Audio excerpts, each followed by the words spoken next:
Hello mga kainahan, magluto ta og upo mga kainahan, natsagulan na to og tinapa, nato ang lamas, hiwa-hiwa na sad nato. Nahiwa-hiwa na nato ato ang upo mga kainahan, then ato ang lamas, bombay og ahos, then ang ato ang tinapan abriyan na sad. Ready to cook na ta mga kainahan. Mag-add na ta og mantika mga kainahan.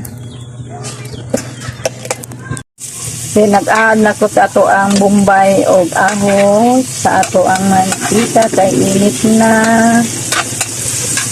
Then haluan until na mag golden brown gamay.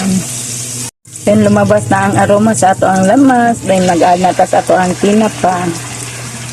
Tapos i-add na po na to ato ang upo. Yan mga kainahan.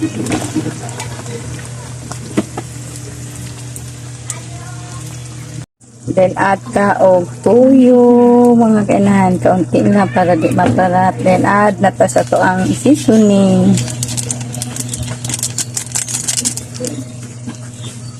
Then haluin natin.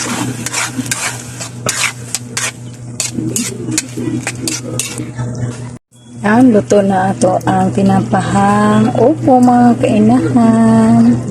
Yan. Thank you for watching. God bless you always. Bye-bye.